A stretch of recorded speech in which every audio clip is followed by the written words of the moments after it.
Hi, I'm Jeff Wilson. I am the composer and music writer of Immortally Yours. And I'm Brian Norris. I'm the book writer and lyricist for Immortally Yours. So we're going to take a few minutes and talk about the show Immortally Yours, how it came into being and our concept and where we are now and where we're going to go next. And we'll start off with Brian talking about that. Well, actually, initially, Jeff came up with the idea for the show. And why don't you tell us what your inspiration was for the show? Well, I initially read a vampire-themed book with werewolves in it. I'm all sure you all can figure out which one that is. And after reading the book, I was inspired to write this little ditty. And so he listened to it, and then all of a sudden he started sending me all this other stuff saying, I think we have a musical. So all of a sudden I'm getting 10 songs, 20 songs, 75 songs. Wasn't that many. So I took a little bit of time, almost 4 years, to finally kind of get myself in gear. Wow, it took both of us that much time to get. We wrote a lot of material. Yeah. So I started composing this past summer when I got back from Europe, a 3-week trip to Europe.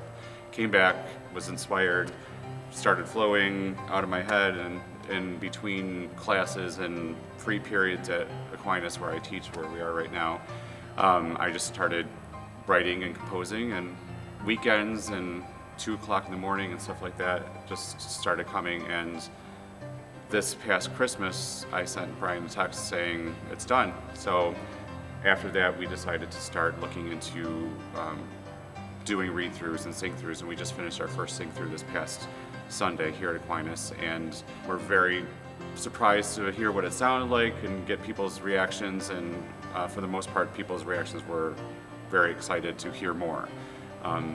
In terms of music, they were all very excited to say, yeah, this sounds really cool, I like this, and the concept of the show is really cool. So Brian and I took that and are now going to take it and start working with it and tweaking and rewriting and figuring out so that we can start showcasing some of the songs in the near future. So why don't you tell us about the concept of Immortally Yours? The concept of Immortally Yours is, again, it's about werewolves and vampires. And I wanted to do a new version of vampires. We're a modern day tragedy, and it's a reworking of Romeo and Juliet set with vampires and werewolves. And I wanted to not do what we're seeing today in movies and TV, which is that vampires are these very romantic, good-looking, desired creatures, and really set it with a religious tone. Not that the show is religious, but there is a religious undertone that goes through the course of the show, and really build the Native American aspect of the werewolf so that we really have something that's not really seen today, which we see at these vampire stories. In terms of the music, Brian said it was a modern day. It's modern. I like to call it a modern day tragedy.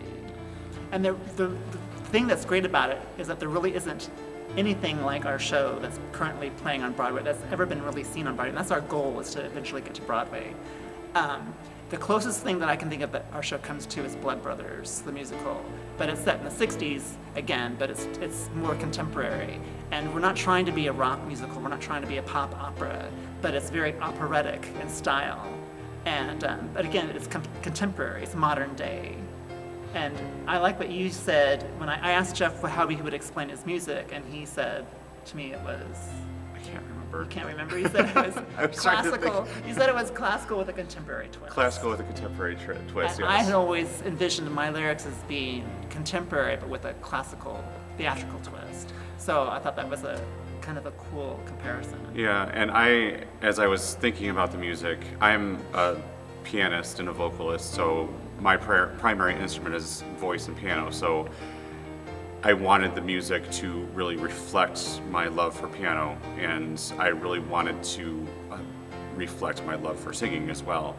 And the interplay between the piano and the orchestration against the vocals is going to be very interesting, because a lot of the vocals are pushing against the piano at a lot of times. Like if the piano is playing in 6/8, and the musicians are playing in 6/8, I'm pushing the vocalist to kind of go off the beats a lot, and it kind of makes it a little bit interesting.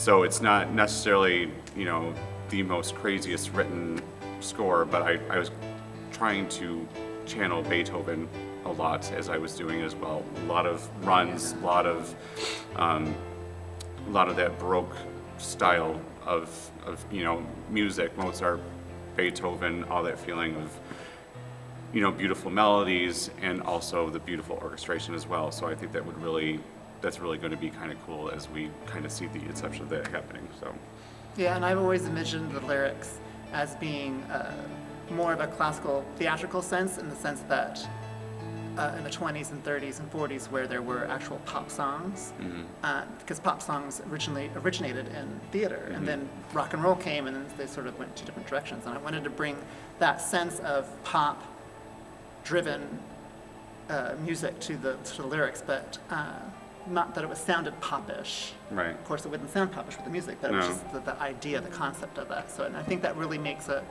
interesting, again, between our two artistic visions, how they come together. yes. We're an original musical, which is really rare these days. It's not based from a movie. It's not based on, well, it is sort of based on a novel, but it's our own story. So that's something that we're really, really excited about, and we hope that you're excited about that too. Everything is absolutely original. Yeah. Just like us. Just like us. Yeah. Definitely true.